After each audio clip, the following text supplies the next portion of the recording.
Hey, Daddy, this is the man of the champions, Bill Fonzie Alfonso, giving a shout out to something else. Something else, Daddy. This is Nicole Matata, Great Warrior Wolf, and you are listening to Something Else. I'm Tony Genie, and you're listening to Something Else. Hey everybody, it's Rich Palladino, the voice of New England, and you are listening to Something Else with Aria.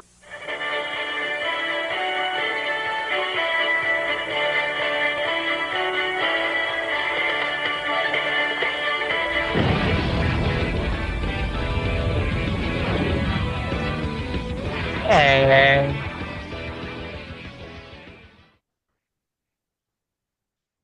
Welcome to episode number 258 of Something Else. Feast your ear holes in this week's episode as we take a look at NWA Total Nonstop Action, episode number 77 from January 7, 2004. My name is Aria, and joining me, as always, is the Tiny the Timekeeper to my Sarah the Ticket Lady. It's Cindy. Cindy, where the hell have you been the last 2 weeks? I've been sitting here talking to myself about TNA best of shows. You told us we weren't doing those shows. Wait, you're telling me I just sat here talking to myself without pressing the record button for no particular reason? Exactly. What the hell? Well, How was your holidays? It was good. I got myself a great little present for myself, and that is the Mega Man X soundtrack on vinyl. Mega. Super Fighting Robot. Mega Man. That was a decent cartoon for the mid-90s. They had a lot of decent cartoons in the mid-90s. Yeah. Actually, the one thing I discovered that I thankfully had forgotten until I stumbled across this on YouTube. Pinky and the Brain, apparently for like one season, added Elmira to the show. And so it's Pinky, the Brain, and Elmira, or Pinky and Elmira and the Brain, or whatever. It's like that. I had completely blocked out of my memory. That was a fucking shit show. It was, and you wanna know who's to blame for it? Dutch Mantel? Jamie Kellner. I don't doubt that. Jamie Kellner, not the greatest decision maker, although he did greenlight Gilmore Girls, so I call that a win. It was a good show. Yes, it was. However, he also put Elmira on Pinky and the Brain and canceled Nitro, and because he canceled Nitro, we got fucking TNA. Yeah, I mean, all he could have done, he could have just left. He could have said, all right, we're canceling Thunder and we're moving Nitro to TBS. Well, that's what was going to happen when they were going to keep the contract. Was that Nitro was going to TBS because TNT was going to be out of the wrestling business. Because people make fun of like the press release they said where like wrestling doesn't meet the upscale brands that we built at TNT. It's like if you go back and look at what TNT was airing and the types of programming they had, even if pro wrestling was doing a 6.0 rating at the time, it's like that it did not fit. Honestly, it was a lot like when, in like the mid 90s on USA with Raw. It's like they had Murder She Wrote as a lead in, and it's like the people who are going to watch Murder She Wrote, by and large, are not the people who are going to watch Raw. So it's like you're basically having to create a brand new audience, for that 1 hour a week. And it was 1 hour of poorly rated television a week, too. Yeah, And because so, Raw was like, at the start, was like a 1.5, 1.6, if that. No, they were getting the mid twos. And then when Nitro started, they were going high ones, low twos. And that was actually when there was a period where USA was talking about canceling Raw because they'd canceled Tuesday Night Fights, which was, their boxing show that they did every Tuesday night for years. And they were going to cancel Raw because that was when Nitro was clobbering them. And I forget the person's name, but somebody at USA basically gave them a reprieve for 1 year, and that's when, they struck it hot with Austin and McMahon and all that shit. Yeah, 98 But happened. yep, it's actually amazing the world we would live in right now if the USA Network had canceled Raw. Pac Blue would be in its 27th season. They wouldn't have gotten out of one season because they wouldn't have had Triple H there, brother.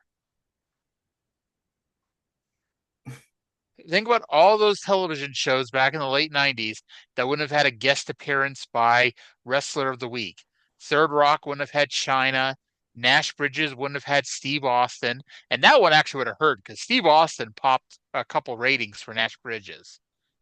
And it also doesn't hurt that Steve Austin is great as a, side character, special guest character. Just don't book him to be like your main star of a movie that you're trying to horribly rip off Battle Royale. You're not a fan of The Condemned? No. Was The Condemned any better or worse than The Marine? Ooh. I never even turned on The Condemned. I gave up on The Marine after 20 minutes when John Cena single-handedly took down Al Qaeda. Because knowing the plot of the movie is that his wife was being kidnapped, it's like, so he took him 20 minutes to defeat Al Qaeda, but needs 90 minutes to get his wife back. Yeah. If I were to rank the first 3 WWE films, as we know, it's See No Evil, The Marine, and The Condemned. Stupid horror movies have a lower expectation than stupid action movies. The funny thing is, you say like the rating the first 3 movies. I could not even take a guess as to what the fourth WWE movie was. Because I think that was also the time when they decided to stop doing theatrical releases and just make $5 million made for DVD movies. Yeah, I think it was The Condemned 2. I think it was movie. Oh no, that wasn't for a while. That wasn't until like 2010, 2011. Because they still did 12 rounds first. Because 12 rounds. Oh They yeah, did. I think it was the Mr. Kennedy movie, Behind Enemy Enemy Lines. Lines That was Columbia. Yeah. They did that. That was straight to DVD, and then they thought they had a hit with John Cena's 12 rounds, and that was a bigger bomb than The Condemned. And that I think was it. Like they did a couple like that Randy Orton movie, That's What I Am, or whatever the hell the name of it was, that like they would air in a limited release one weekend for some reason, and then immediately go on DVD. And it was never really explained why WWE did that. Like maybe it was like a tax credit thing that they had to put it out in theaters or some shit. But yeah. I mean, that's the thing that a lot of these movie companies try to do. I mean, they'll say one night only special screening of this movie before it gets a big DVD release. I mean, how many times have we seen this with like late 2000s action movies or early 2010s horror movies? I mean, this is one of the times that random ass Randy Orton movie that like Randy Orton had like nothing in the movie, but like he was like the guest star of the movie. That was apparently like the best movie they ever put out, and like it was the one where he, if I have to. Yes, it was the one where Randy Orton was going to go to the papers if he had to, because I guess the teacher was gay and he was closeted and somehow was taken out of the closet, and Randy Orton threatened to out him to the newspapers. Yes. By the way, this discussion right here is more entertaining than TNA this week. Let's just end it. Okay, the show sucked. 0 out of 10 across the board. See you in 7 days. I literally had wrote that to say a version of that at the start of the show. and just assuming you wouldn't let me do that, this show sucked dick. And not even good dick sucking either. Yeah, I Like mean, a couple some a great couple days burgers in ago, Seattle. Yeah. yeah, a couple days ago I watched King of the Ring 94, the Art O'Donnell show. Like that would be better to rewatch again, even with Art Donovan's commentary. And to think about it, aside from 500 pounds plus, Art. Well, that's not fair. The only fellow only weighs half the amount.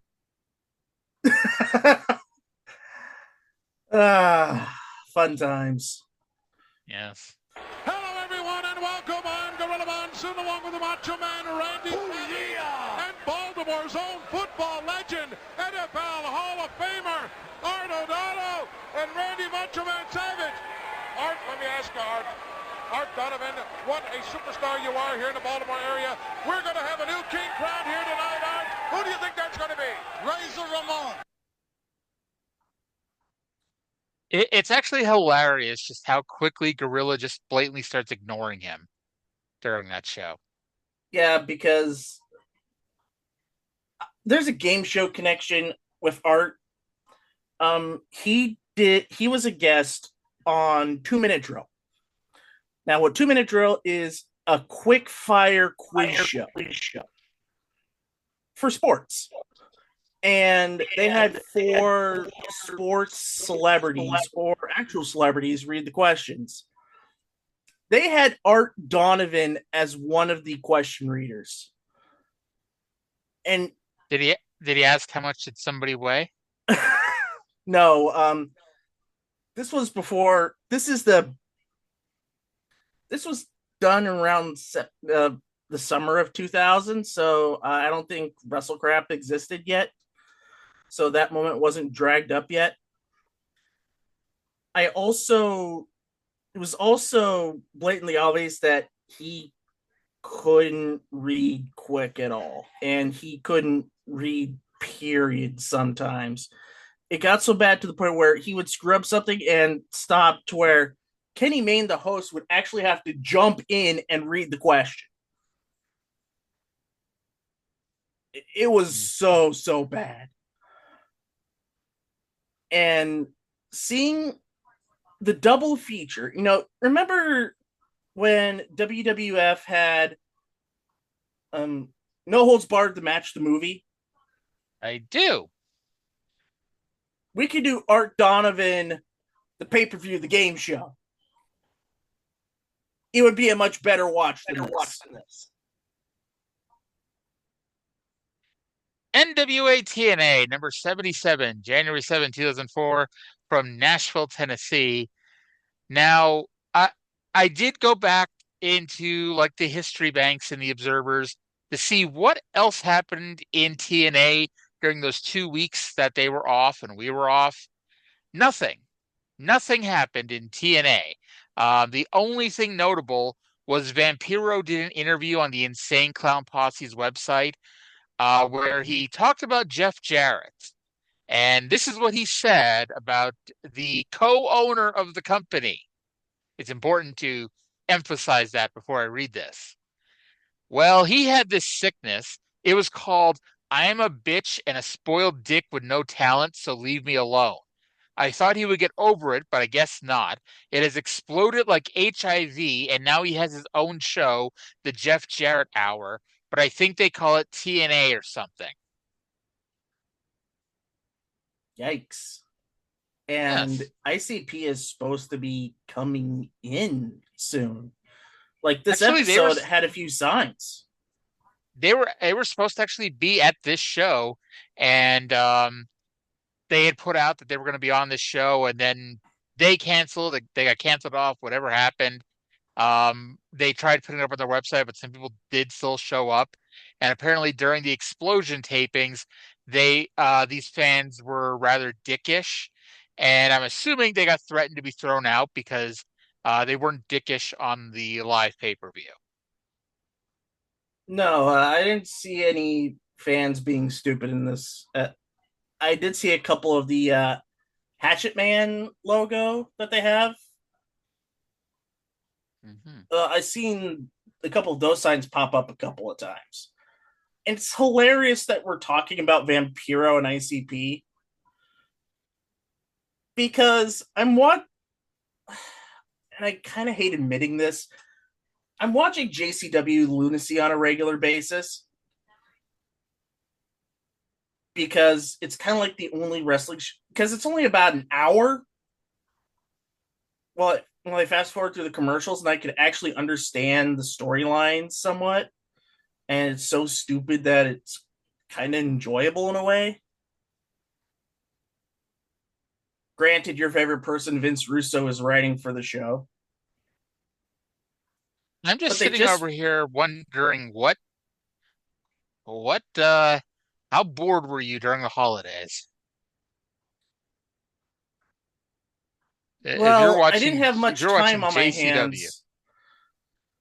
Well, I've been watching it before the holidays. It was one of the things. It was during the time when I had my shoulder surgery and I was recovering, so I was trying to fill that time with things to watch. Damn. And I stumbled upon JCW and I was like, all right, this isn't bad.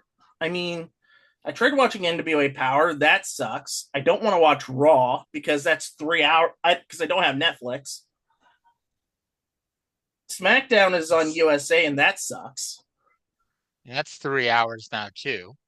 Ugh. But you didn't by skipping SmackDown, you didn't watch Zack Ryder's big return. You mean Matt Cardona? I saw that. Well, I saw his return on Thursday. Which takes skill because SmackDown's on Friday. No, he returned to JCW and he's now their champion.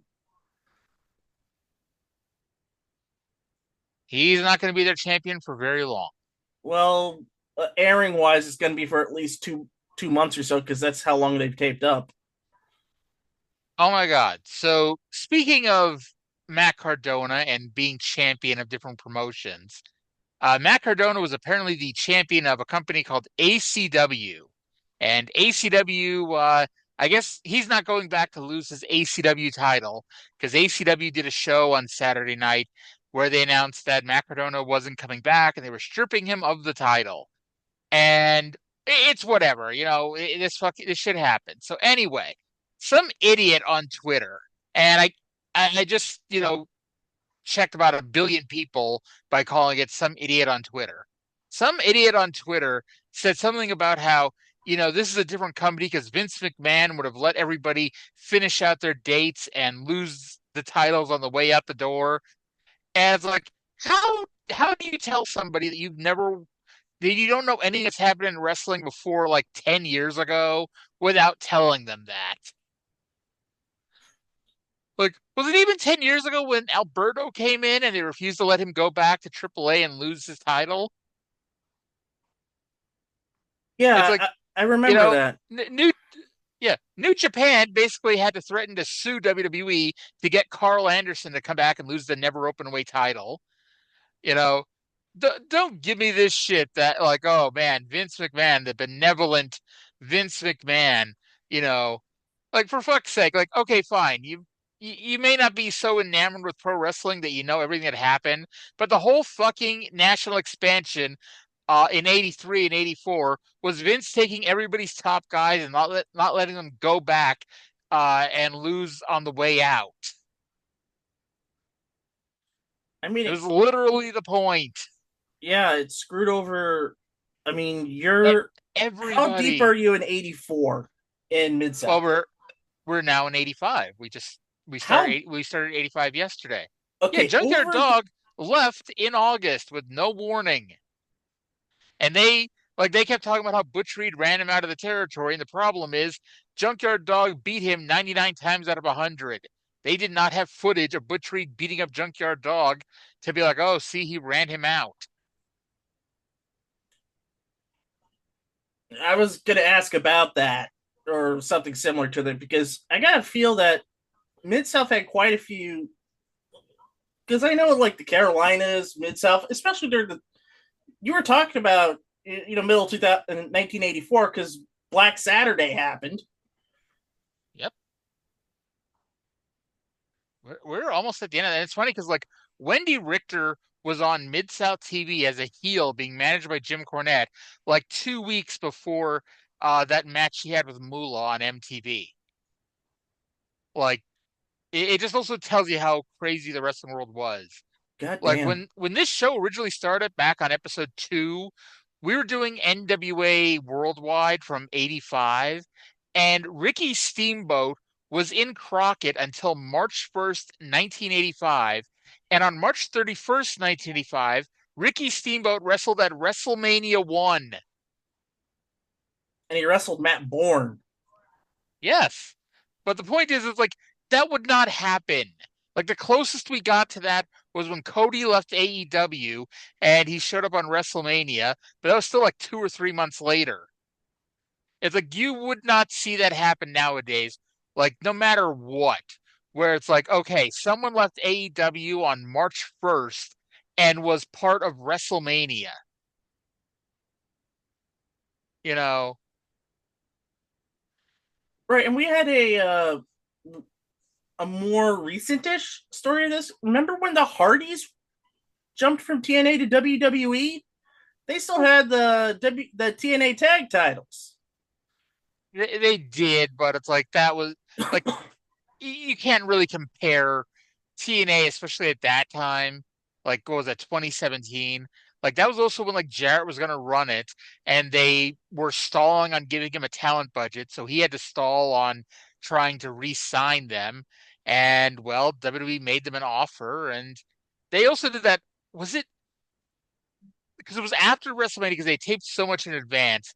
They did some angle at the Hardy compound, and somehow during the teleportation back to the Impact Zone, somehow got the tag titles got intercepted by Abyss and Crazy Steve. Yeah, the Decay Decay, yeah. and Rosemary, the other love of my life, Rosemary. She's been there for, oh my god, she's been there for she's been there for almost 10 years. Yeah. Eddie Edwards, Moose, and Rosemary are like the people that have been there forever. Wow. By the way, I have no idea how the hell we got here, by the way. You know, we were talking about the Insane Clown Posse and Vampiro, and somehow that turned into talking about Decay stealing the TNA tag titles from the Hardy Boys. Well, it's more entertaining than this fucking show. 20 minutes in, and people thought that the Cindy show stays more on track. TNA is close to signing Survivor's John Dalton to come in. Roddy Piper, who Dalton used to work for, said he had no problem with John being signed. John once got into a car crash while driving Piper, and Piper accused John of trying to murder him. Dalton, of course, is Johnny Fairplay. Also, TNA is negotiating with Kevin Nash, of all people. Nash said that he will come in for $7,000 per week, and if Nash does agree to come in, the current plan, and this really tells you everything you need to know about this company. If Nash does come in, the current plan is for Jarrett to turn back babyface and set up a tag team feud with Jeff Jarrett and Sting versus Kevin Nash and Scott Hall. Kevin, we'll see you at the end of 2004. So, I wrote this before I watched the show, but turning the calendar into 2004 means one thing and one thing only. We only have 8 months to go. And January is the longest fucking month.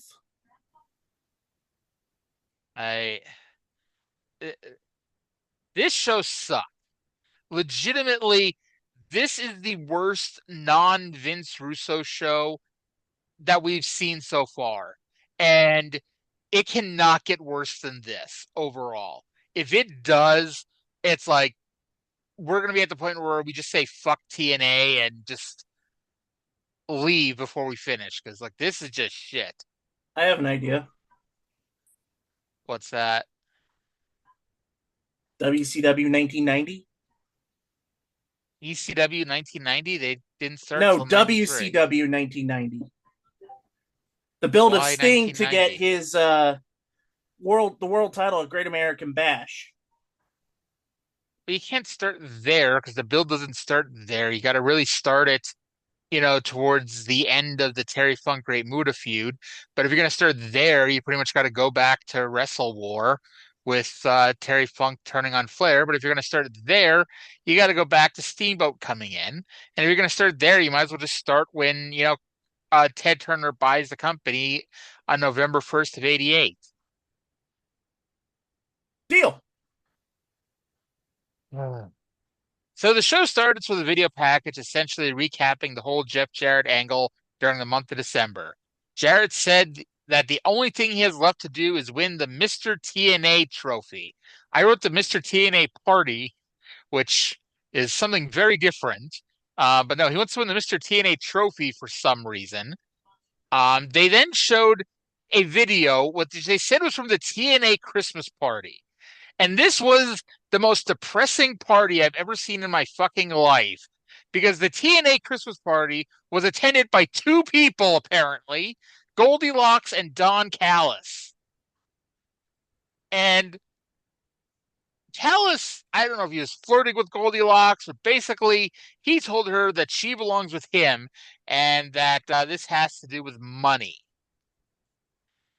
Then, after the opening video package, which featured a new to us Jeff Jarrett promo, we go backstage to earlier today when Jeff Jarrett was calling somebody named Tom T. Sr. And Tom T. Sr. is apparently a lawyer, and Jarrett is on the phone with his secretary, and the secretary had no idea who he was. Good job, TNA. Remember, I have to think this was a joke.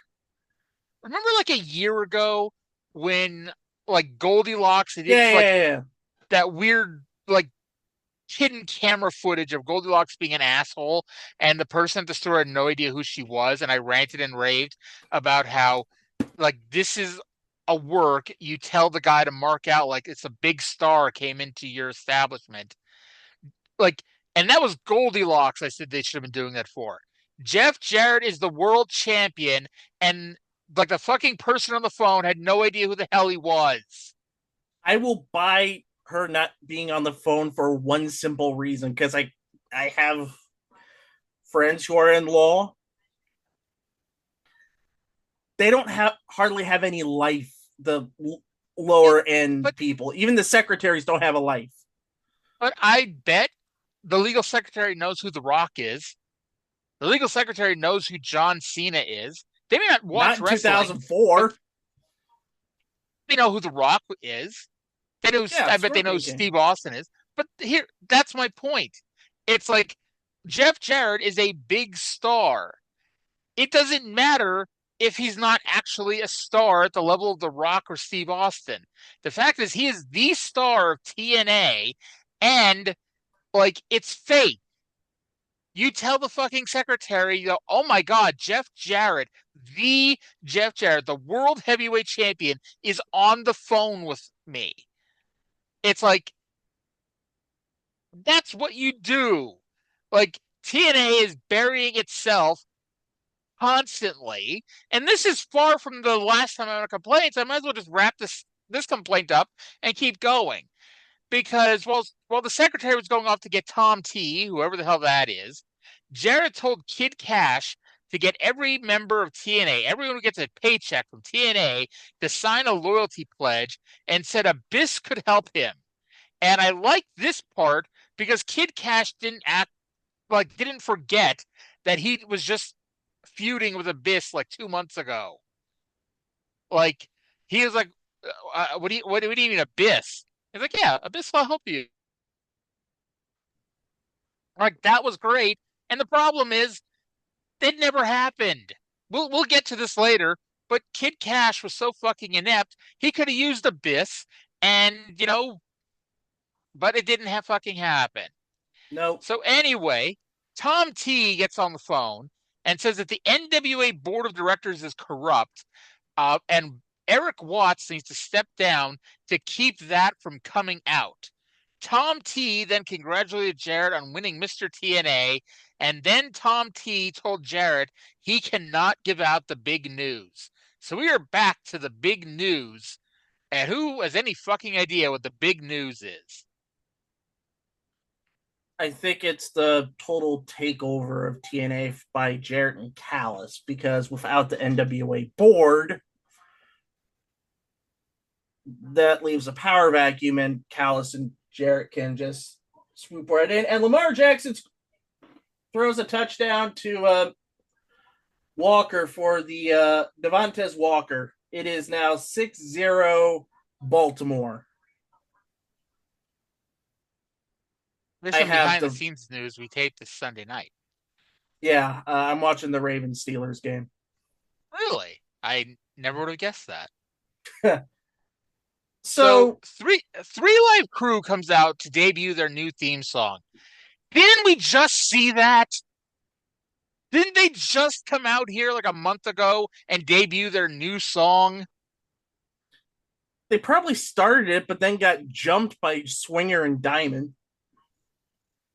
I mean, that is what happened, but the fact is, it's like, we've already had them debut their new hit single, and now they have another new hit single? And the worst part was they actually got to do the whole goddamn song here. It wasn't good. And by the way, this is what ends up being the Three Live Crew theme song that you know and you hear all the goddamn time, forever and ever and ever. And that was all before the intro video of the show that they've changed, and the video now includes graphics saying that this is Don Callis and Eric Watts presenting TNA. I wrote we are now 10 minutes into the show. Right. That little thing is going to change, and what I hope changes is the piss filter over the video. That yellow coating is just bleh. Hated it. We talked about this on the last show we did. They came out with new graphics, which I was like torn on, because it's like I like the idea of the new graphics. The new graphics were kind of interesting, but the titles, the nameplates, they're ugly. And it's like it doesn't look good. And it, like, I don't know why they had to, I don't mind them doing like a new opening video, because they've had that theme song we've played now for 76 weeks. So it's like it's different. It's more than just like the explosion and the logo now. They show like highlights of TNA. And it's like, okay, that's kind of neat. But it's like that Don Callis and Eric Watts thing, it's like it's just ugly. Remember when like Brock Lesnar came back to WWE in 2012, and there was like 1 week where he negotiated that Raw was now going to be called Raw starring Brock Lesnar, and so they had the intro video that said Raw starring Brock Lesnar, and it was awful. Like it was so awful, it was so hideously awful, but also tremendous. But it's like, that's what this should have been, but yeah, it wasn't. It was just ugly. It also doesn't help that they actually had decent graphic artists for Raw at that time. Meanwhile, Borash is doing these intros, and the animated graphics for that intro. I remember what he did it on. It's like some Apple program, like iAnimate or something. If Borash is the one doing the graphics, then they need to take it away from him. It's like when we talk about in Mid-South, Joel Watts does amazing music videos. He is really good at making music videos for the Mid-South television show. What he is not good at is doing commentary. And so, like, why is he constantly doing commentary when he could have a very legitimate career in production? Because he's very good at that. Borash makes great video packages. I bet the entire video package was probably made by Borash. And the stuff that had nothing to do with the graphics was good shit. Yeah. But it's those graphics that are just shit.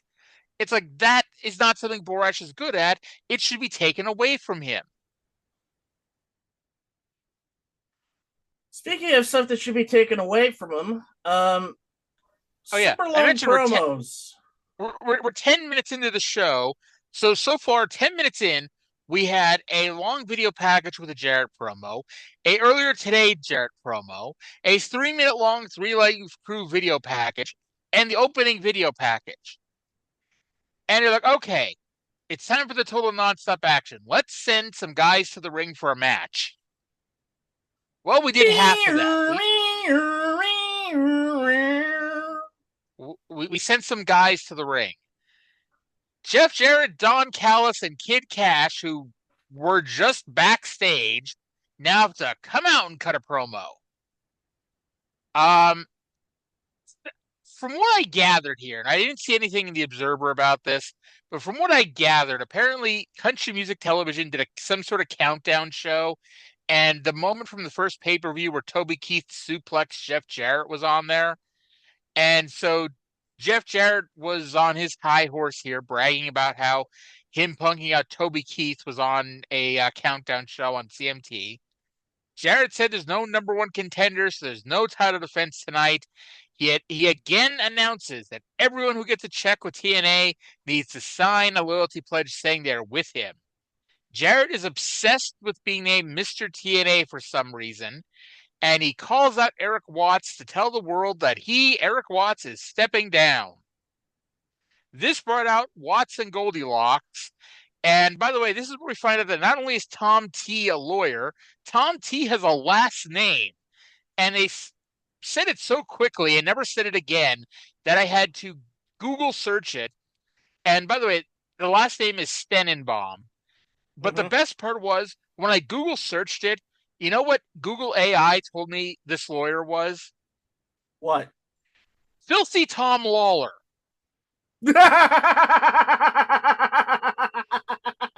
First of all, like Tom Lawler was like 19 years old at this point.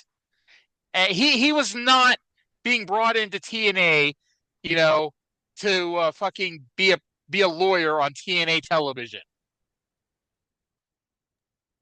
Speaking of which, I need to send Tom that screenshot because we're all in the Observer chat together.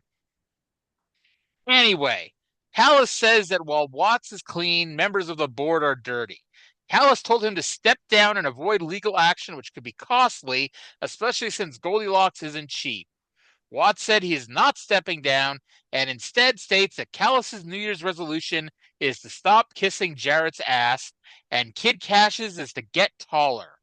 And then Watts says that his New Year's resolution is to make sure that Jeff Jarrett loses the NWA title. And you know what this actually reminded me of? Because he pointed out how short Kid Cash is. Remember when TNA was doing the shoot angle with Austin Aries and John Morrison, where they were encouraged to shoot on each other on Twitter, and Austin Aries got into a lot of shit because John Morrison called him short, and so Austin Aries called Taya Valkyrie fat. He didn't even call her fat; he called her husky or something, and then like Austin Aries is an asshole, but at the same time, it's like he kind of has a point. It's okay for people to mock him for being short, but he cannot, under any circumstances, point out that Taya Valkyrie is not a 110-pound bikini model. She's a beautiful woman. I'm not saying that, but I'm saying it's kind of a double standard here. Plus, I'd have to think that they were told shoot on each other, but just each other. Everybody else is off limits. It should be Taya should have been off limits, but it's TNA. They didn't do it, and thus we got that moment. That was basically what it was like, they were supposed to keep it to each other, and Austin Aries went after Taya Valkyrie, and it's like, well, they're technically husband and wife on camera. Like, it wasn't like it was a secret, but yeah. Anyway, Jarrett told Watts off, and all three heels backed down Watts when a very muscular man in a gimp mask got in the ring and attacked Jarrett. Callis and Cash ran away, and Jarrett bailed. Now, I didn't think about this until later when I was going back to like recap the show and like put all my notes in. Jeff Jarrett is on this show like half a dozen more times, and the gimp is not on the show ever again, or does he ever get mentioned again? Oh, Apollo, what the hell did you do? By the way, yeah, I saw that too. I'm like this fucking Apollo and fucking I don't know what the hell happened to Apollo, but he really found the needle while he was gone because Jesus Christ, he was fucking juiced to the gills. Mm-hmm. I've, like literally, Apollo was on the show when it began for those first few weeks, as they were going to make him the Puerto Rican superstar, and then Apollo was going to be on the show, I think, for another 2 years because him and Sonny Siaki have a babyface jobber tag team. Um, but it's like I don't remember him being this fucking jacked. He was also really fucking white, which is what I didn't realize it was Apollo at first because he was very fucking white. Yeah, I think that time in Puerto Rico, if I remember correctly, when he was off of TNA's radar, I have to think IWA was trying to get him signed with WWE. That's why he got so jacked. And it was big body company WWE. Which is like why we always talk about being shocked that they never went after Abyss. Because while Abyss wasn't, you know, got a six-pack abs and is thick and muscular, you're not going to find many people who are legit 6'4", 6'5", and can move like Abyss in the mid 2000s and who have that Mm-hmm. natural size. And it was always weird that they never even looked at the guy. By the I way, that was the fourth segment on the show. Um, We then go to the fifth segment of the show, which is a Roddy Piper videotape promo where he talks about wrestling the Guerreros in Los Angeles, Buddy Rose in Portland, Ric Flair in Charlotte. He didn't take a dive against Mr. T. He's the reason Hulk Hogan has no hair. This was the most coherent promo Roddy Piper has ever cut. And ultimately, what the hell was the point of this promo? trying to Jesus decipher Christ. it. I think it's supposed to be a pro NWA promo for to be against Jeff Jarrett and Callis, but I heard that Portland part with Buddy Rose where he made Buddy Rose go splat off the cage. My mom went to that match. And Buddy Rose in that cage match was. We talk about the Muda meter sometimes on this show. Tell me Buddy Rose 3.5. gigged. Oh, it was bad. It was just. You know how Vince McMahon was at WrestleMania 19? Yes. Like that, but a degree or so worse. What about Vince at Survivor Series against The Undertaker when he was leaking blood? Okay, about that level.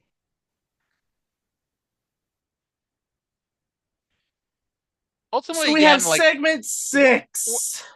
well, not even before that. What is the point of this Roddy Piper of like every so often they just have Roddy Piper send in a tape promo? Like, my best guess is like they're actively in negotiations to try to get a television show, and they're trying to like say, "Hey, look, we have big stars. We have Roddy Piper on the show."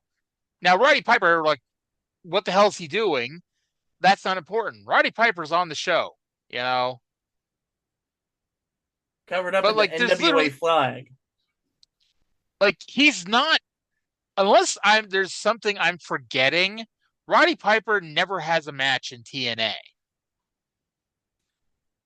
I think you're right about that because his next match, actual match from around this time period, is like in 2006, and he's teaming up with Ric Flair for a tag title run of all things in WWE. Yeah, yeah. It was Cyber Sunday when it was him or Dusty Rhodes or I forget who the other one was, but it was like it was pick the legend, and like you were supposed to pick Dusty Rhodes, but instead it was a shoot boat. They picked Piper, and Piper looked like he hadn't slept in like 6 months. Um, and him and Flair won the belts from the Spirit Squad. Okay, I have his thing. You have a Sting? I have his cage match listed. His last match before he reappeared in TNA was a tag title match between Eddie Guerrero and Tajiri versus Roddy Piper and Sean O'Haire. This was 2003 SmackDown. I remember that because that actually, because they promoted it a week in advance, and I remember I was 17, 18 at the time. I thought Piper and Sean O'Haire were going to win the belts. And looking back, I think they were going to too. But that was the week where the HBO Real Sports interview came out. And like Roddy Piper did a clean pinfall job for Eddie Guerrero in the middle of the ring and got fired. Mm-hmm. And yeah. It's like, it's funny, like the number of people Roddy Piper lost to in WWE, like he talks about, he didn't lay down for Mr. T. Like that was a shoot. He refused to do the job at WrestleMania 1. And that's how Orndorff ended up being forced to do the job, because Piper refused to, and he was the bigger star. He refused to lose to Hulk Hogan. And like you can argue looking back, if he would have agreed to lose to Hogan, he may have gotten a run with the belt or something. But it also makes sense because especially the WWF, the way it's built up, it's like you were brought in, you'd be built up for a few months, do a job to the champion, and then you'd be gone. And it's like he did not want to do that, and he was able to get away with it. But it's like, yeah, the number of people Roddy Piper got pinned by in WWE was like Bret Hart at WrestleMania, Mr. America at Judgment Day 2003, and Eddie Guerrero on that SmackDown. Like, I know there's one or two more. Like, I think he lost actually Rick Martel at some point on a house show.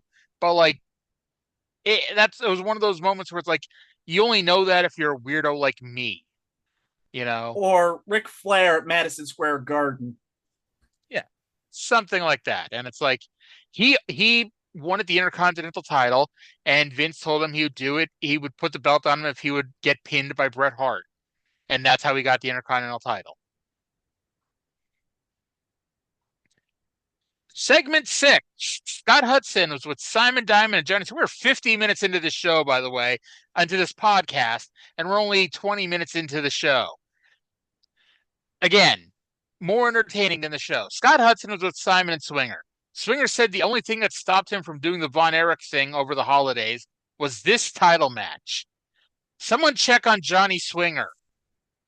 Up walked Glenn Gilberti to psych them up. Diamond told him off. Gilberti told him not to lose focus, and tonight they need to win or he may have to take these matters into his own hands. This is such a stupid fucking storyline. Yeah. And then to ruin it further. I don't know exactly how this storyline goes, but I know Simon Diamond becomes a babyface and becomes Irish Pat Kenny. It's like that I remember. I can't tell you the exact A to B to C, how that goes, but I can. Yeah. I can, and we're going to get a hint of it, the start of it, tonight. Red Shirt Security and Abyss versus America's Most Wanted and AJ Styles. 25 minutes into the show, the bell rings to start the first match. During AJ's entrance, by the way, we find out that he and Jeff Jarrett are the two finalists for the Mr. TNA award. And later on, they tell us who else were like the top 5.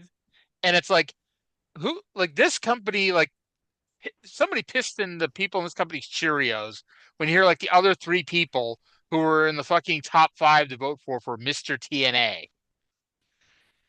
Anyway, as this match got going, we had an inset where Kid Cash confronted Sarah, the ticket-taking lady, to get her to sign. She beat him up and then didn't sign until he threatened to punch her. See, this would have been a nice spot for Abyss, although Abyss was wrestling at this point. So the faces ran wild until Northcutt took off his belt to whip Storm with. As they got the heat on Storm, they did a good job of only cheating when the referee was distracted, which is at least a step up from normal. Storm blocked a legend superplex and used a Scorpion Death Drop out of the corner before making the hot tag to Harris. Styles did a flip dive out of the ring and got so high that for a second I was worried he would catch his foot on one of the Ultimate X cables, but in reality it wasn't even close. All hell broke loose, and AJ had Abyss pinned inside the ring, but the referee was busy with the two tag teams outside the ring.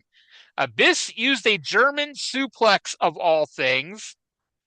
Yes, Abyss did a German suplex, but AJ landed on his feet. AJ went for a Styles Clash, but Jeff Jarrett, in his fourth appearance on the fucking show already, ran down and clonked AJ with the title belt, so Abyss pinned him with a black hole slam. And we're continuing the same story from the last show of last year, where Jarrett gets involved in every fucking match, which got really old really quick. I gave this match a 5.0 out of 10 because I'm like, okay, this, even with that finish, it was an all right start. And I'm like, okay, now that we're getting into the ring and into the wrestling, it's like, okay, we're going to get the good shit now. So it's like I was getting happy at this point. Little did I know this was the second best match on the show, and everything else wasn't even close. Except for the best match on the show, which I think both of us agree is Ultimate X2, but I know you really didn't care for Ultimate X2. It's not that I really didn't care for it. We'll get to it, but it's like I'd call it a disappointment. And there's a lot of reasons why it was a disappointment. Yeah. But what did you give this match? I gave it a 3 out of 10. I mean, it's the same old song with these 6 people. It's just the same old song with a different beat and a different something. A video aired for 2003 Babe of the Year Trinity.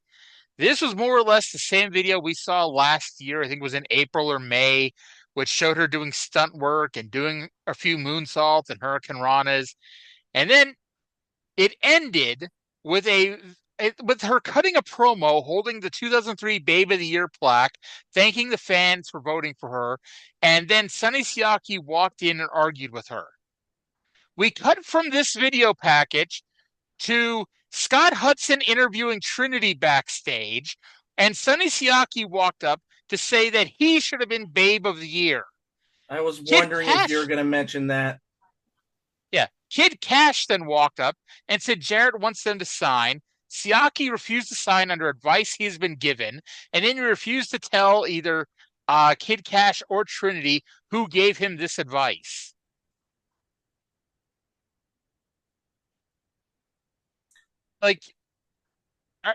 I mean, I know Sonny Siaki turns babyface at some point because, like I said, he teams with Apollo for a while.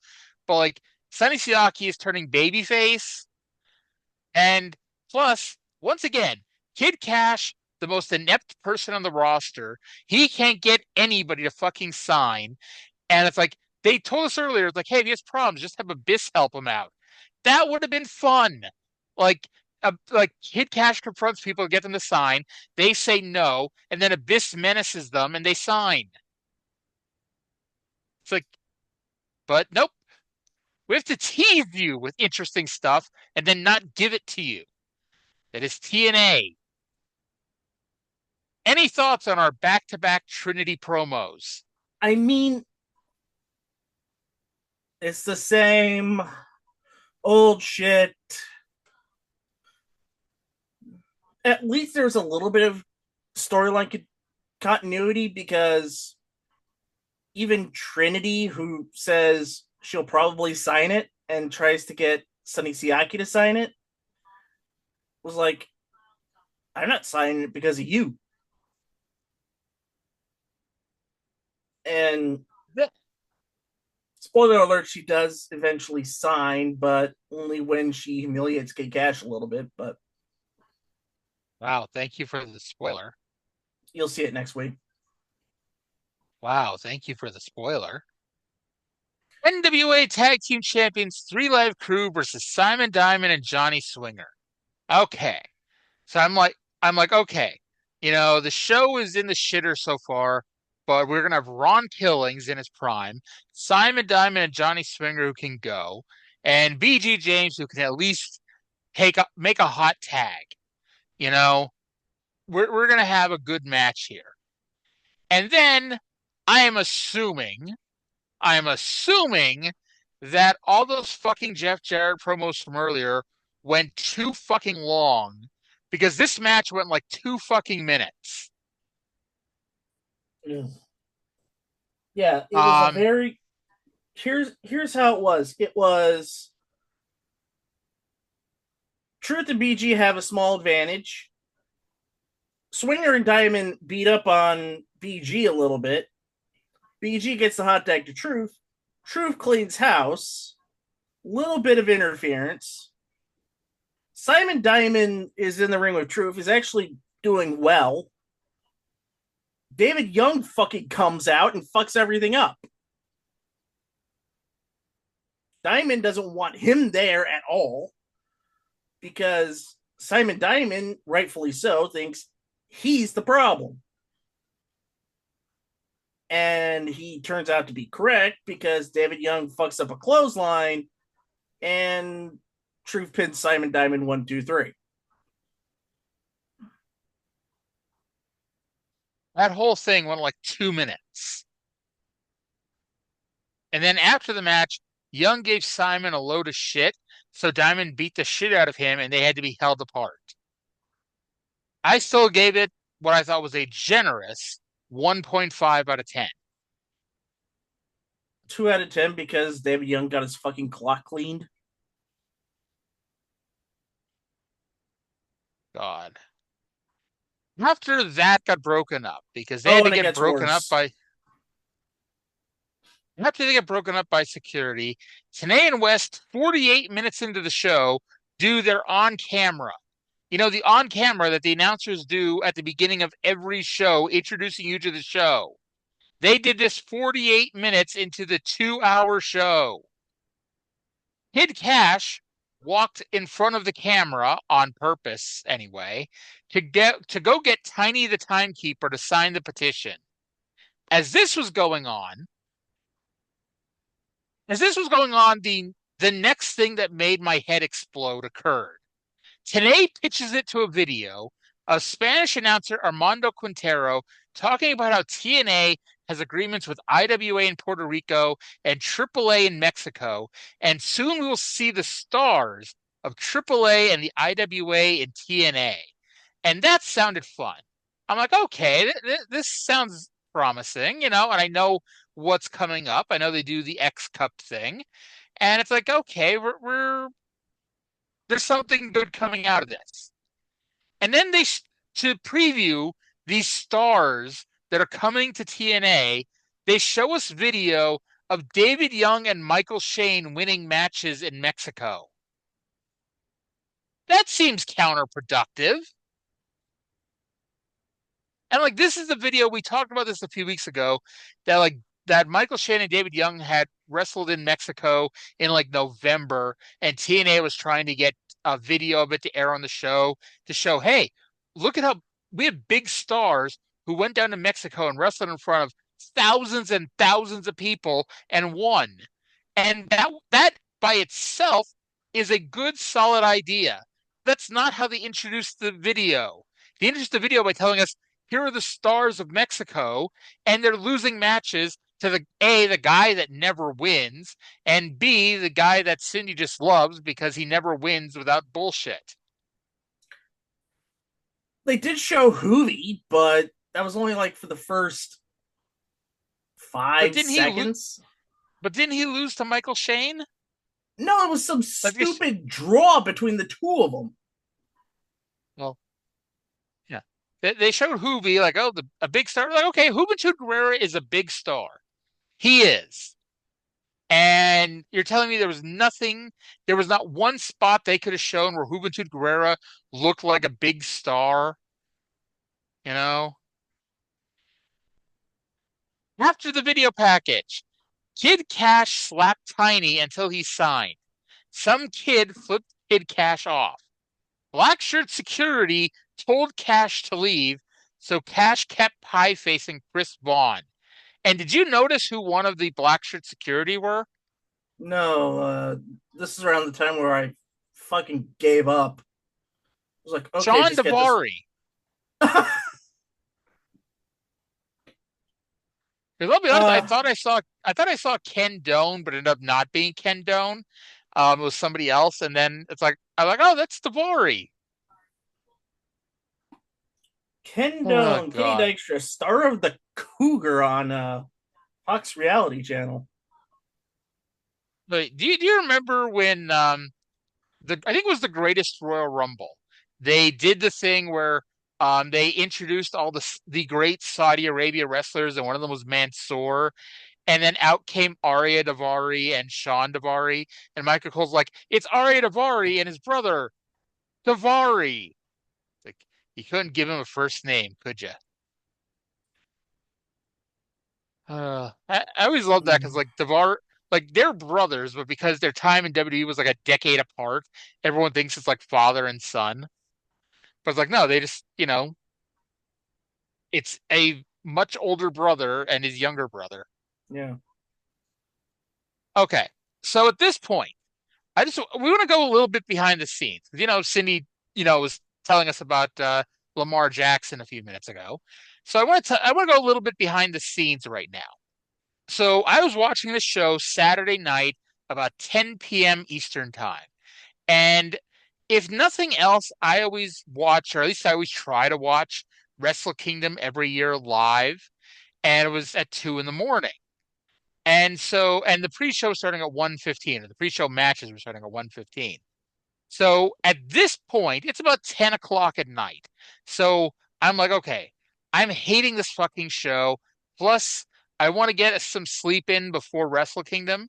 So I turned the show off, got 3 hours of sleep, woke up, watched Wrestle Kingdom, including the incredibly emotional hour-long Hiroshi Tanahashi retirement ceremony. I turned that show off, slept for another 2 or 3 hours, and then watched the rest of this show.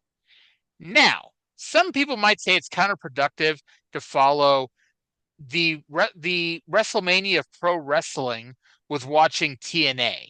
But in my mind, it was going to clear my mind a bit. I was going to get the sour taste of the first hour out of my mind. And like, okay, I'm going to sit down. I'm really going to enjoy this last hour of TNA, or at least not hate it so much.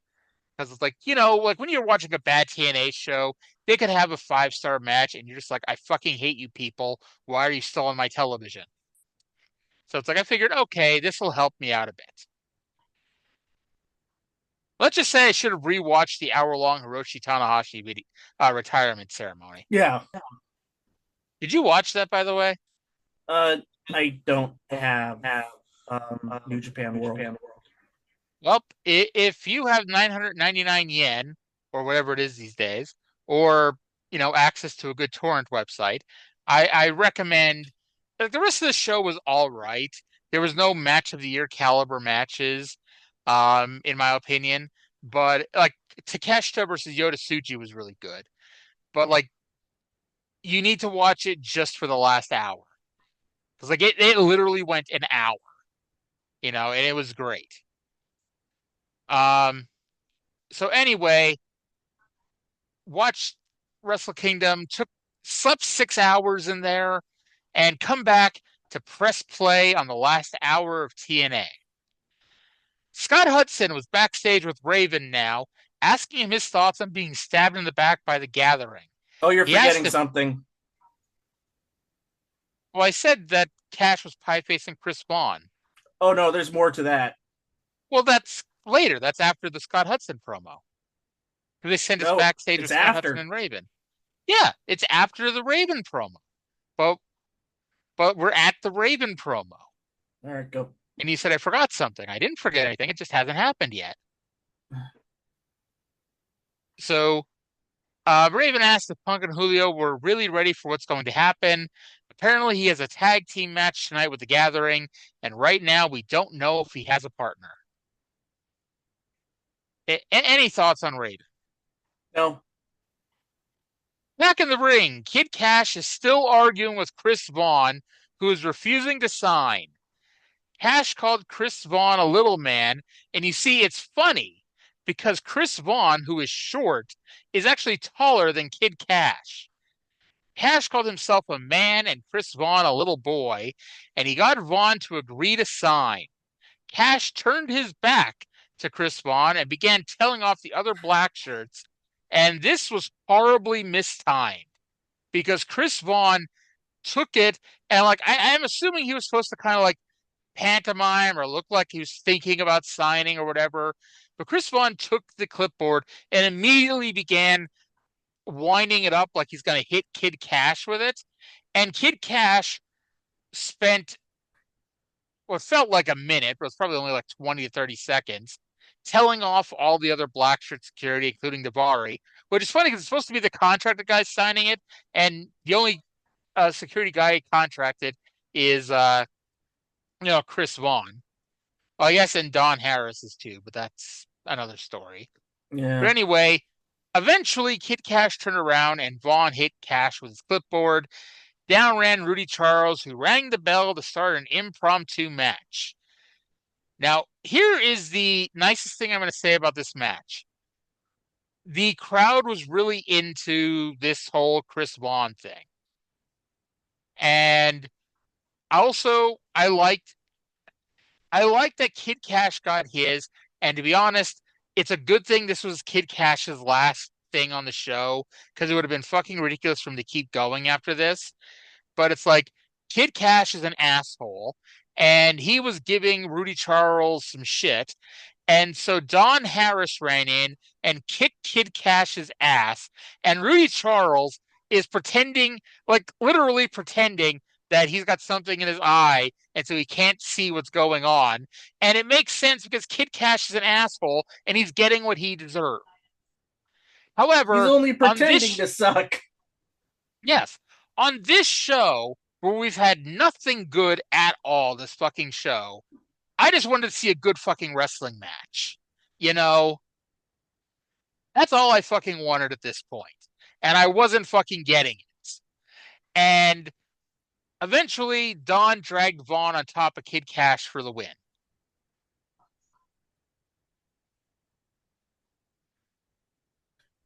I gave it a 1.0 out of 10. Man, you are so cruel, Arya. I mean, you have no heart whatsoever. I have no heart about Chris Vaughn and Kid Cash having a 90-second match. Yeah, they tried really hard. I mean, they deserve something more than a 1.0. You gave it a 1.5. I gave it a 0 out of 10. This whole thing fucking sucked.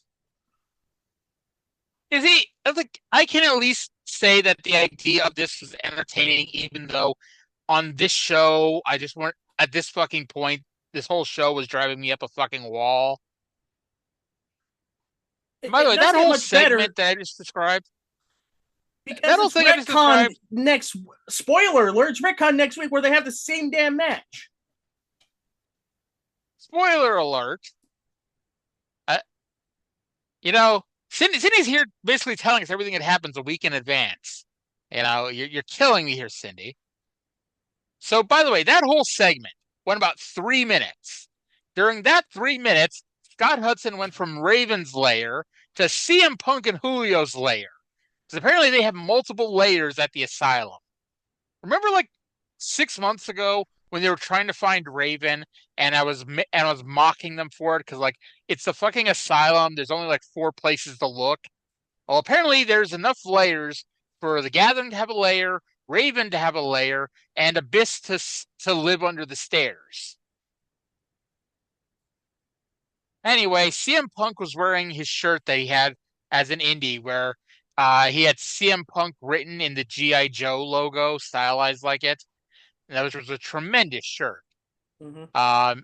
They said they will continue to crush Raven's dream.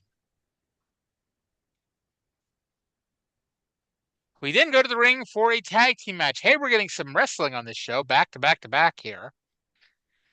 Raven came out, and I was sitting here thinking, okay, his partner's probably going to be the fucking Sandman, but there's also the chance that it's just going to be Raven in a handicap match. But Raven comes out to the ring, the gathering's already there, and suddenly Raven's partner is just hanging out in the stands. And it was, in fact, the Sandman. So we get the Gathering versus Raven and the Sandman. And by the way, why are they still the Gathering if they aren't part of Raven's crew? Like, wasn't it that's the name of Raven's group is the Gathering? They're mind fucking with Raven, I guess. So TNA calls the Sandman an NWA hardcore icon. Okay. I know ECW was part of the NWA for a year. However, the Sandman did not become the Sandman character that we all know and love until April of 1994, and ECW left the NWA in August of 94. So he does not count as an NWA hardcore icon. Oh, we forgot to mention this earlier during the tag title match because the whole match went 2 minutes. But they had an inset promo of Elix Skipper talking to Christopher Daniels about putting Triple X back together. So during this match, we had an inset promo of Elix Skipper talking to Low Key about putting Triple X back together. Julio got his ass kicked for an extended period before Sandman missed the Senton Atomico and Punk tagged in. Punk got the heat on Sandman and debuted the Samoa Joe face wash. Raven spat at Punk at one point, while Punk mockingly asked Raven if this was his partner. Punk missed a whisper in the wind, ironically enough, and Raven got the hot tag. The referee got sandwiched in the corner and suddenly an executioner came out and applied the Ether Bunny to Raven. This, apparently doing things awkwardly, is the story of this show, because after the Kid Cash thing, we then got this, where the executioner is standing on the apron with the Ether Bunny, and he's waiting for Raven to come over to him, and Raven is trying to get over there, but Punk and Julio keep cutting him off, and he has to keep knocking them down. And so this becomes an incredibly awkward moment here, as we're just waiting and waiting and waiting for Raven to eventually get ethered. And he eventually did get ethered, and Punk pinned Raven with an even flow DDT. And even though I didn't actually remember this happened, like, it was pretty obvious to me anyway who it was. And sure enough, they go up on the ramp, he takes off the mask, and it's Father James Mitchell. Father James Mitchell is now with CM Punk and Julio De Niro.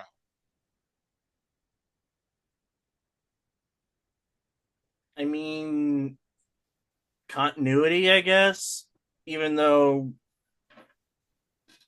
Punk doesn't need James Mitchell, but he wants to have James Mitchell. And also to twist the knife into Raven's back some more. Raven wants James Mitchell, and for whatever reason at this point, it's like, I don't know, nobody wants to work with James Mitchell for some fucking reason. So it's like, but Raven does. So it's like, Jim Mitchell's just going to be part of Raven's storyline until they get tired of paying for Jim Mitchell. I gave this match a 3.5 out of 10. 3.0 out of 10, but we mostly agree about this match. Scott Hudson was now with the new franchise. Douglas tried to talk, and Michael screamed over Douglas, telling him to tell the fans how great he is. Douglas turned this into a promo about how great Jeff Jarrett is. Douglas told Michael to shove everything up everyone's ass and to concentrate on Sabin while Daniels and Low Key beat each other up. This whole Shane thing is getting really fucking annoying. This cannot last that long, right? Because Michael Shane is with Tracy and no Shane Douglas, because Shane Douglas becomes the backstage interview person. I mean, they eventually break up and have a small feud. But then Shane Douglas stops wrestling for a while and then does become the interviewer, as you say. So anyway, we've had too much wrestling on this show. It's now time for another lengthy in-ring promo segment. TNA is in the ring with Eric Watts and Goldilocks to present the Mr. TNA Award, an award that was considered so prestigious that it could not be announced along with all the other awards on the pre-tape pay-per-views on Christmas Eve and New Year's Eve. They had to do this live in front of the people. And then they told us that the other people you could have voted for Mr. TNA were fucking Dusty Rhodes and Sting. Like, come the fuck on, really? Like, the wrestler of the year in TNA was AJ Styles, Jeff Jarrett, Dusty Rhodes, or Sting.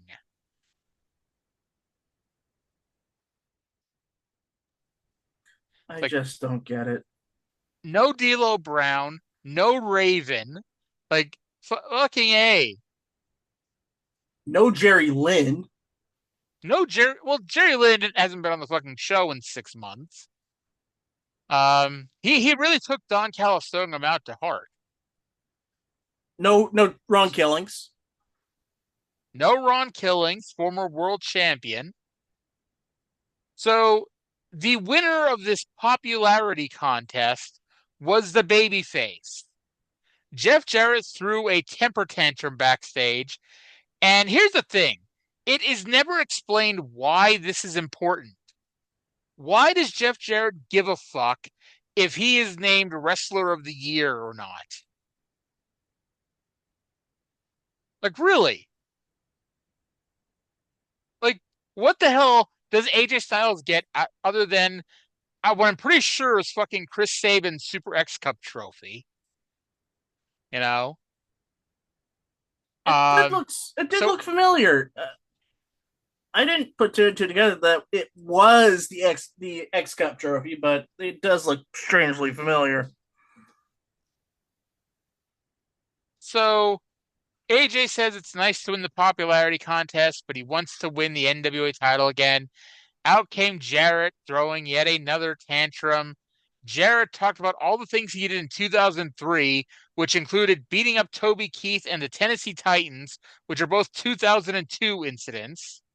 TNA cuts a promo on Jarrett. Yes, Mike TNA cut a promo on Jeff Jarrett, saying that they should do a match with Jarrett and AJ for both the NWA title and the trophy.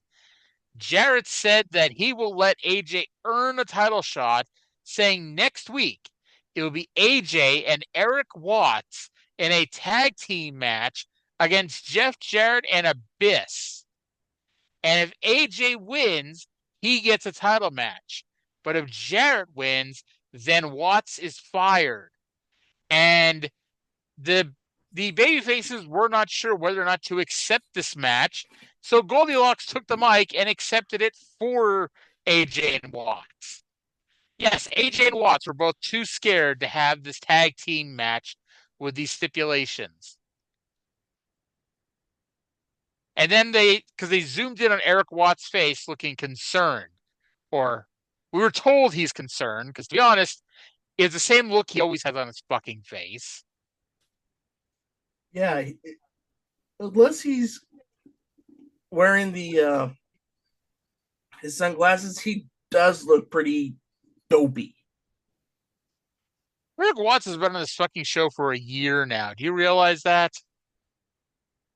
I just never had a time to bring it up.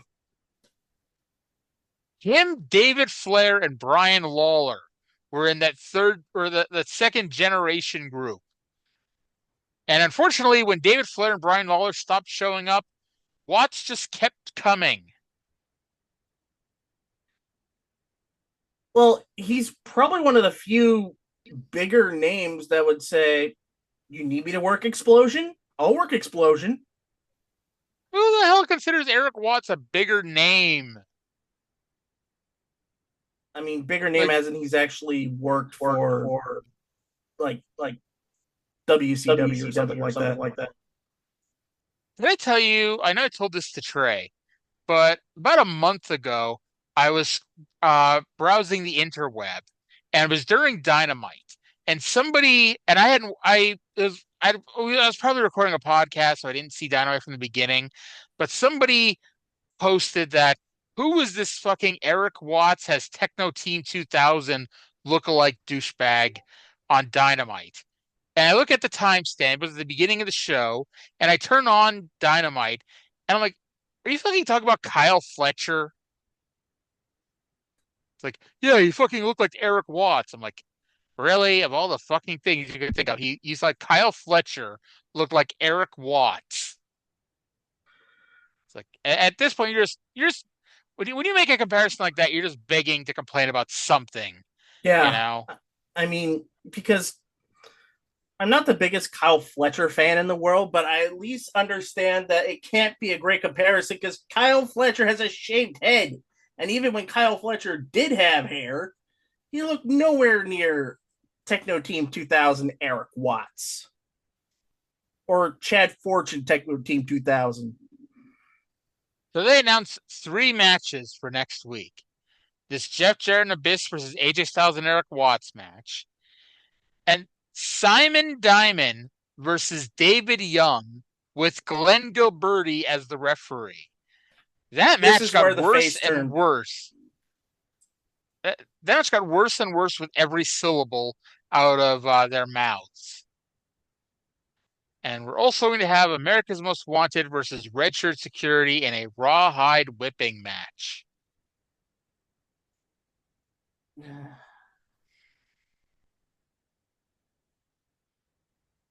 January is essentially the month of hell.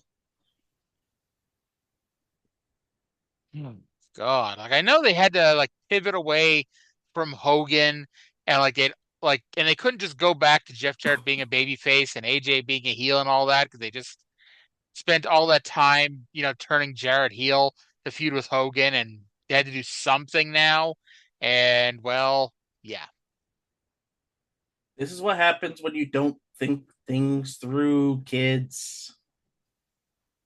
X Division champion Michael Shane versus Chris Sabin versus Christopher Daniels versus Low Ki in an Ultimate X match.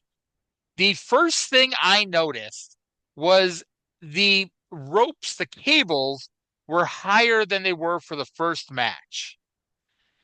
This became obvious when Daniels became the first person to climb, and he had to climb the fucking lighting truss in order to reach the cables.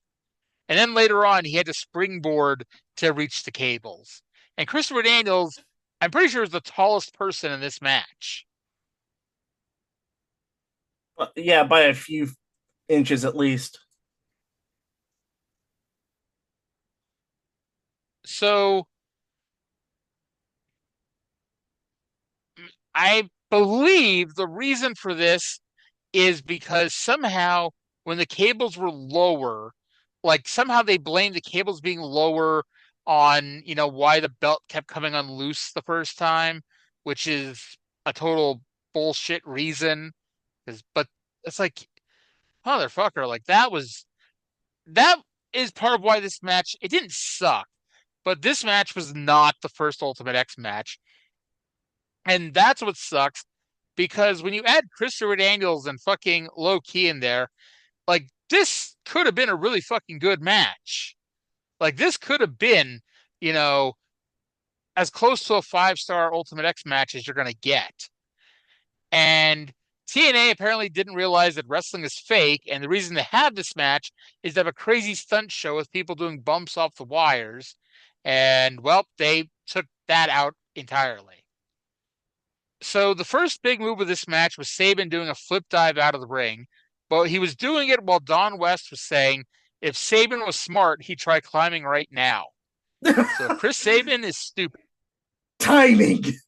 Perfect timing. So they pulled out a table, and Daniels and Low Ki teased giving each other's moves off of the apron and through the table. Daniels, Shane, and Low Ki tried to jump off of a chair to reach the belt. Daniels must have learned that if at first you don't succeed, try again growing up, because when he missed the first time, he tried a second time, and Low Ki kicked him right in the face. Sabin gave Low Ki a missile dropkick off the cables, and for 1 second, I thought Low Ki was going to do the AJ Styles inside out bump from the Ultimate X match, but Low Ki ain't that crazy. And this is part of also the reason why I didn't care for this match. There was not, like, and it's because the fucking cables are so goddamn high, they didn't do a lot of climbing. Like, I think each person climbed once, and Michael Shane climbed twice. Because he climbed early when he was in the middle with Low Ki, then he climbed again later on for the finish. And even then, he didn't really climb the cables. He just climbed to the top rope near the cables. Mm-hmm.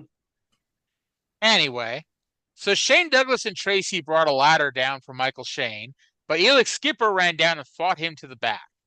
The referee somehow got bumped, so Shane could use the ladder. Because that's the one rule of the Ultimate X match is that you can't use the ladder. And I'm like, okay, well, Shane's a heel, so he's going to use the ladder. And then Christopher Daniels uses it. It's like, okay, well, Christopher Daniels is a heel, so he's going to use the ladder. Everybody used the fucking ladder, violating the main rule of the Ultimate X match, the only rule of the Ultimate X match. And the fucking referee, like, I should have rewound to see what the hell happened to him, because whatever the fucking happened to him, he was out for like 5 fucking minutes. And I don't think I'm exaggerating when I say that either. He was fucking it was a long out. time.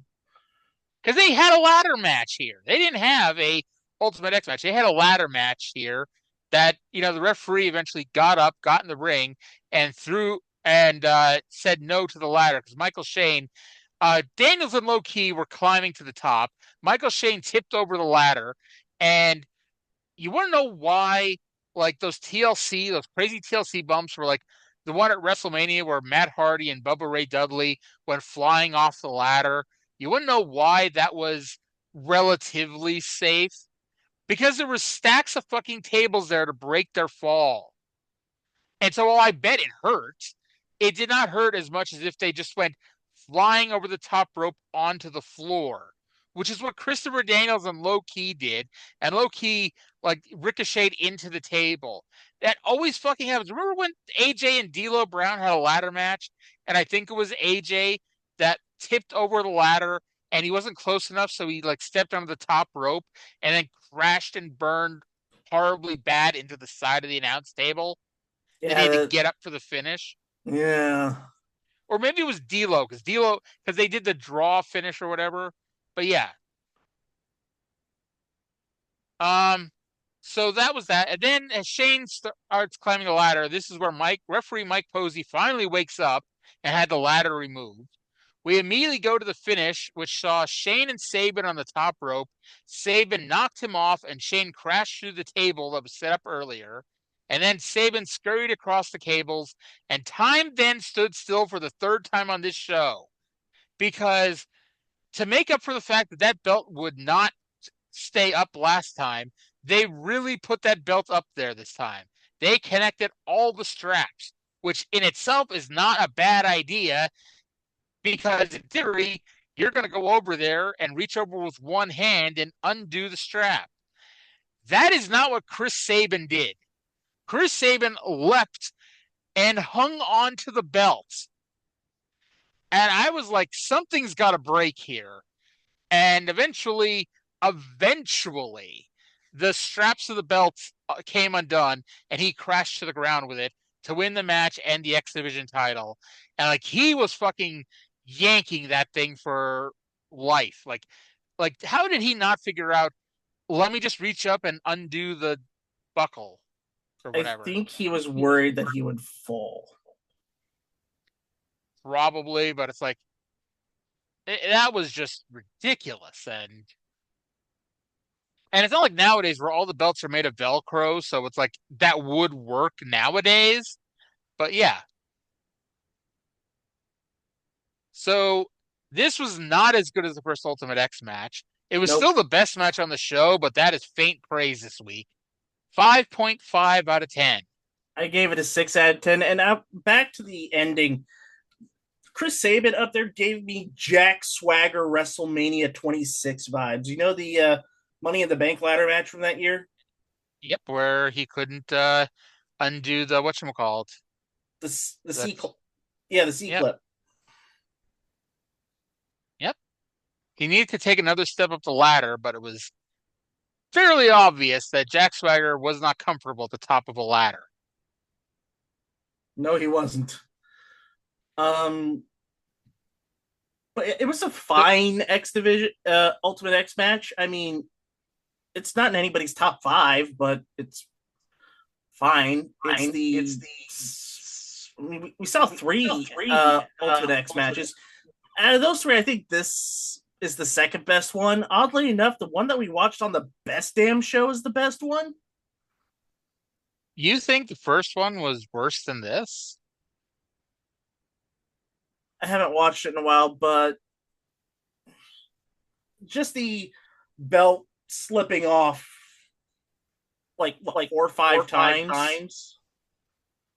Here's an important question, though. Thinking of that, here's an important question. Where the fuck is Frankie Kazarian? Isn't he in developmental right now? No. He doesn't leave until like 2005 when they have him lose to Jeff Hammond on a pay-per-view. Because remember, he was doing the angle where he was, he was hitting on all the cage dancers. And apparently, that was so fucking long ago. October 8th was his last match against Christopher Daniels. And since then, it's like he's wrestled, not a whole lot, but he's wrestled. He just hasn't been in TNA at all. And what the hell? Let's just spoil this for ourselves. Okay, he comes back to TNA in a wrestling capacity. I don't know, maybe he does a backstage promo or something. But he doesn't come back until fucking March 17th. I got March 3rd. I'm sorry, I skipped over that. March 3rd. He's back on March 3rd. He's gone for 5 months. Now, at this point, and I say at this point, he spends he does a couple shows in Japan. Not even a tour of Japan. He does a couple shows for 0-1. And that's it. It's not like he's doing anything pseudo important right now. No, maybe he's also doing some acting. I don't know.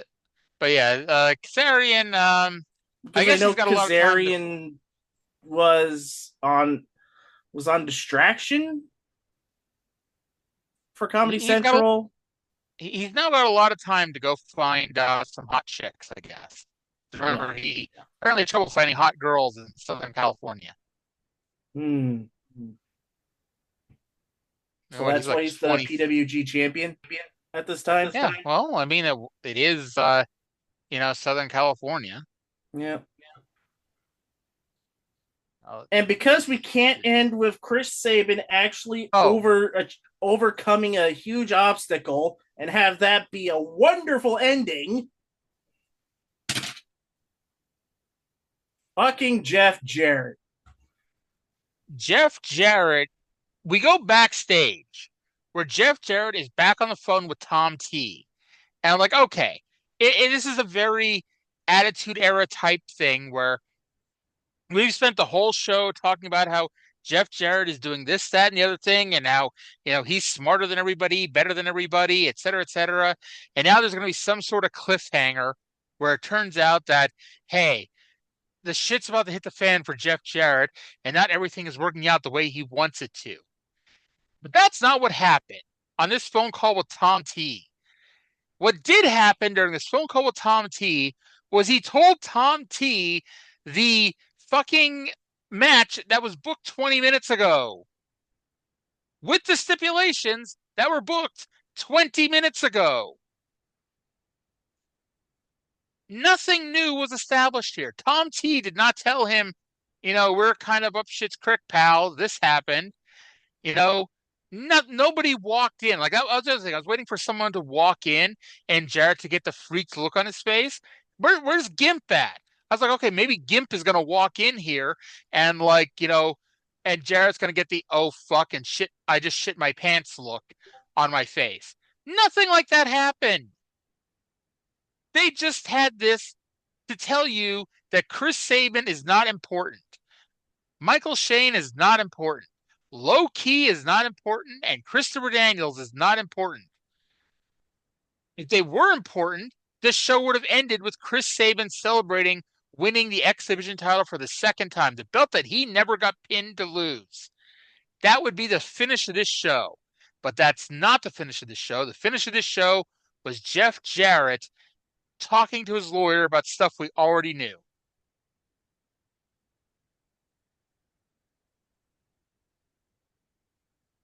And so that ends show 1 of the January from Hell. Fuck this show.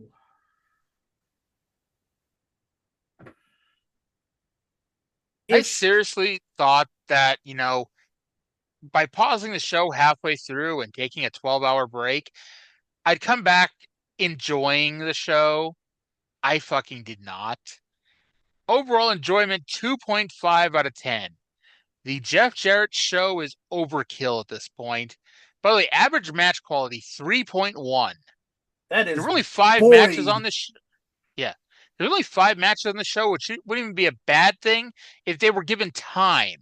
The only match that had time was the main event, and they didn't even really have that much time. Future Bill, 2.5 out of 10. I am genuinely curious, because I don't know this. How did the fans, the actual people who bought the pay-per-views back in 2004, what did they think about Eric Watts? Because Eric Watts is over to this crowd for the same reason Lance Hoyt gets over to the Orlando crowd. Because after the show goes off the air, they all go and drink beer with Eric Watts. And so these are all Watts' friends that he goes drinking out with after the show. And so they treat him like the second coming of Christ. What does the actual person, and by the way, these are all people who, by the way, don't pay to go to the fucking show. Apart from the 200 or so regulars now? Yeah. Maybe 300 people will occasionally plop down the $10 to get into the fucking show. They're not charging a lot of fucking money to get in. $10 to pay to get into TNA, and people don't even do that. And here's the other thing. And they talk about during the show that the NWA board of directors is corrupt. But Eric Watts is not corrupt. So they have to replace Eric Watts, or else it'll come out that the NWA board of directors is corrupt. Which, by the way, they said 10 times in the fucking show. So how does that not count as coming out that the board is corrupt? But if you replace Eric Watts because the board is corrupt, how does it have to do with the board being corrupt? I have no fucking clue.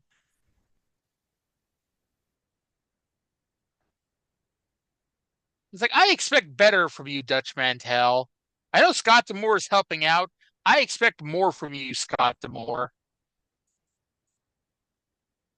2.7 out of 10 is the overall rating of this show.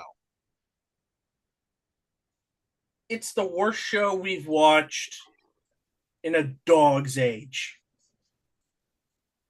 Like I said, it is easily the worst show that has nothing to do with Vince Russo, and it is worse than a lot of Vince Russo shows. That is really damning about this show, and it's not going to get much better. Let me see here. Let me go back 1 year. January 8th, 2003, the first show of 2003. Well, apparently TNA has a first show of the year problem, because last year's first show was a 2.67.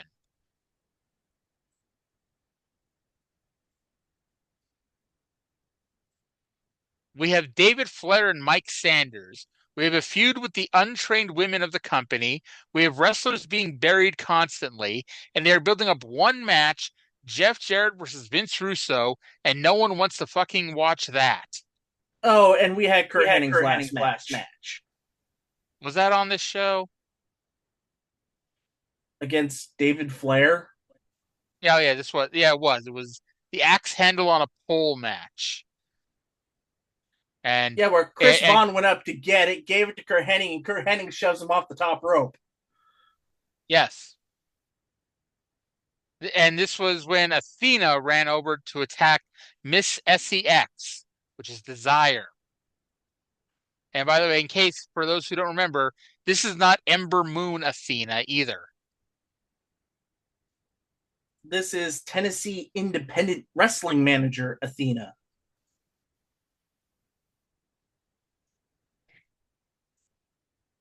Apparently, the main event of the show was 3 matches with Jeff Jarrett versus Triple X, which does not sound nearly as good as you think it would.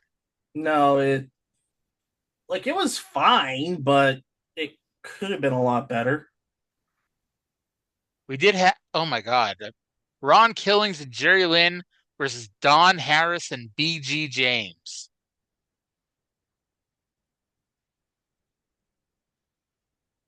Sonny Siaki versus Jason Cross. Easy Where the hell money is and Jason Cross? did you say who the hell is Jason Cross? No, where the hell is Jason Cross? I know he's not injured. He Who can knows? fill out some numbers. You know, he could job to Kid Cash or Abyss.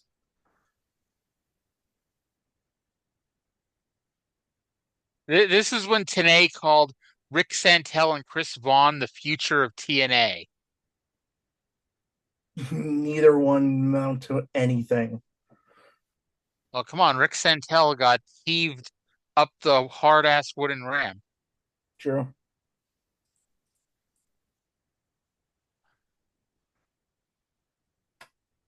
Yeah, this was God. 7 more months. Eight more months of this shit. It's September 8th, right? With the Jeff Jarrett, Jeff Hardy world title match.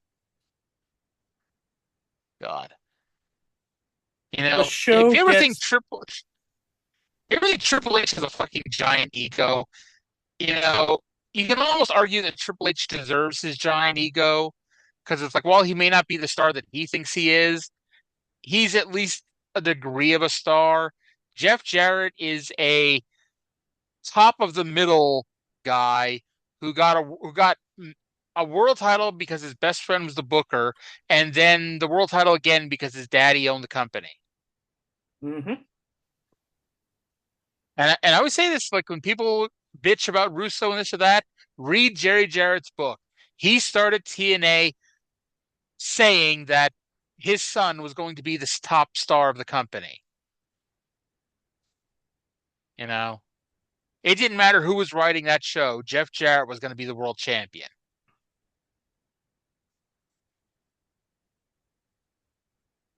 And this track doesn't end until 2006. It took his wife to die, which sucks to say that, but it's true.